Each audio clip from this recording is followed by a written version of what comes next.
పేరు అనురాధ. ఓకే. ఈ మూవీలో మీ క్యారెక్టర్ ఏంటి? చిన్నప్పుడు హీరోకి మదర్ క్యారెక్టర్. ఓకే. ఈ మూవీ ఎలా ఉండబోతుంది? అంటే ట్రైలర్ చూసాం. అంటే అందులో కొన్ని ఒక అసభ్యకరంగా లాంగ్వేజ్ అయితే యూజ్ చేశారు. అంటే దీన్ని మనం మంచిగా తీసుకోవాలా? తప్పుగా తీసుకోవాలా? లేదంటే మనం ఫ్యామిలీతో కలిసి చూడగలిగే సినిమాయేనా? ఏంటి? అబ్సల్యూట్లీ అండి. ఫ్యామిలీతో అంటే ఇది బూతులు అవి అంటే ఇప్పుడు సమాజానికి కొంచెం కొత్తగా చెప్తేనే అర్థమవుతుంది. సో ఎప్పుడు రొటీన్‌గా నార్మల్‌గా చెప్తే ఎవరు చూడరు. సో దీని గురించి తెలీదు గూడా. సో అది ఆ లాజిక్ తీసుకొని ఈ టైప్‌లో చెప్తే గనక ఇంకా వాళ్ళు ఎక్కువ చూస్తారు, బాగా అర్థం చేసుకుంటారు. ఇప్పుడున్న రోజుల్లో ట్రెండ్ అయిపోయింది. మామూలుగా చెప్తే ఎవరు వినట్లేదు. సో ఆ వేలో వెళ్తేనే కరెక్ట్ అని చెప్పేసి అంటే అన్ని మూవీ అంతా అలా లేదు. ఎక్కడో కొన్ని ప్లేసెస్‌లో మాత్రమే ఉంది. అంటే ఇప్పుడు సాలే అని పెట్టారు కదా టైటిల్. అంటే సాలే అంటే మనం ఇప్పుడు ఎవరైనా మనల్ని అంటే మనం ఎవరినైనా తిడతాం. అదే టైటిల్ తీసుకొచ్చి పెట్టారు. ఈ విధంగా టైటిల్ పెడితే మూవీ చూస్తారంటారా? మేబీ పబ్లిక్ లోకి వెళ్తదంటారా? 100% వెళ్తది. ఎన్నెన్నో నేమ్స్ పెట్టుకుంటున్నారు. సాలే అని పెట్టడంలో తప్పేముంది. సో ఇది కూడా ఒక ఏమంటారు ఫేమ్ అవుతుంది. ప్రతిదీ మనం డైలీ యూజ్ చేసే వర్డ్స్ లోనే ఇది ఒక కామన్ వర్డ్. సో ఇది కూడా కంపల్సరీ ఫేమస్ అవుతుంది. అంటే దీన్ని ఫ్యామిలీతో కలిసి చూడొచ్చు అని అంటారా మీరు?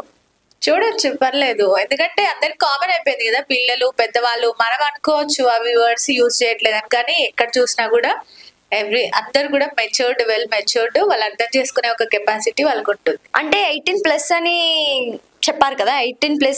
18+ తర్వాత వాళ్ళే చూడాలి అని ఒకటి మెన్షన్ చేశారు. దానికోసం నేను అంటున్నా, అంటే ఈ మూవీ బయటకి ఒకవేళ చిన్నపిల్లలు చూడొచ్చు, అదా మనకన్నా ఏజ్ లో పెద్దవాళ్ళు చూడొచ్చు. అంటే వాళ్ళ పాయింట్ ఆఫ్ వ్యూలో వాళ్ళకి ఇది ఎలా కనెక్ట్ అవుతుంది?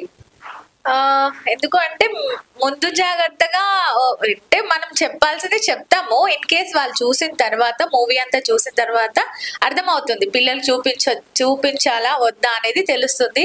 సో ట్రీజర్ చూసినంత మాత్రాన ఫుల్ మూవీ గురించి అయితే చెప్పలేం కాబట్టి ఫుల్ మూవీ చూస్తే అర్థమవుతుంది. అంటే ట్రైలర్ లోనే కొంచెం అంటే అంత అసభ్యకరమైన పదాలు ఉన్నాయి. అంటే మూవీ మొత్తం ఇలానే ఉంటదా? అలా అయితే ఉండదండి. నాకున్న క్యారెక్టర్ మాత్రం అలా లేదు. ఎమోషనల్ గానే ఉంటుంది. మూవీ అంతా అలానే ఉంటదని మాత్రం నేను చెప్పట్లేదు. అక్కడక్కడ మాత్రమే యూజ్ చేశారు. సో నేను కూడా దానికోసమే వెయిట్ చేస్తున్నాను. అంటే మాకు తెలిసి ఈ మూవీ 7 days లోనే కంప్లీట్ చేశారు అని తెలిసింది. నిజంగానే 7 days లో ఒక మూవీ తీయగలరా? 100% తీయగలరా అని క్వశ్చన్ చాలా మంది వేశారు. బట్ ఏంటంటే 2 days లో మాకు మా లొకాలిటీలోనే 7 days షూటింగ్ అయింది. అంటే మా హౌసెస్, మా ప్లేసెస్, మా సరౌండింగ్ ఏరియాస్ లోనే అయింది. ఈ 7 days లో మీరు ఎన్ని డేస్ షూట్ చేశారు ఈ మూవీకి? నేనైతే 2 days లో అయిపోయిందండి. నాది 2 days లో కంప్లీట్ అయిపోయింది. అంటే వన్ టేక్ లోనే కంప్లీట్ గా రియల్ గా మేము దాంట్లో లైక్ ఇన్వాల్వ్ అవ్వి రియలాస్టిక్ గా చేసామన్నమాట. సో తొందరగా అయిపోయింది. అంటే ఈ మూవీ మనం ఫ్యామిలీతో కలిసి చూడొచ్చు అని మీరు అంటారు? 100%. ఈ మూవీలో సింగిల్ వర్డ్ చెప్పమంటే మీరు మూవీ గురించి ఏం చెప్తారు? ఈ మూవీ అంటే సింగిల్ వర్డ్ లో చెప్పాలంటే ప్రతి ఒక్క ఆడపిల్ల ఉన్న ఫ్యామిలీ కంపల్సరీ చూడాల్సిన సినిమా అండి ఇది. ఎందుకంటే దాంట్లో డీటెయిల్ గా మీకు తెలుస్తుంది. ఫుల్ మూవీ చూస్తే గానీ మీకు అర్థం అవ్వదు అనమాట. సో టీజర్ లో ఇలా ఉందని చెప్పేసి, బ్యాడ్ కామెంట్స్ వస్తాయని చెప్పేసి, లేకపోతే బూతులు ఉన్నాయని చెప్పేసి చూడడం అయితే మానకండి.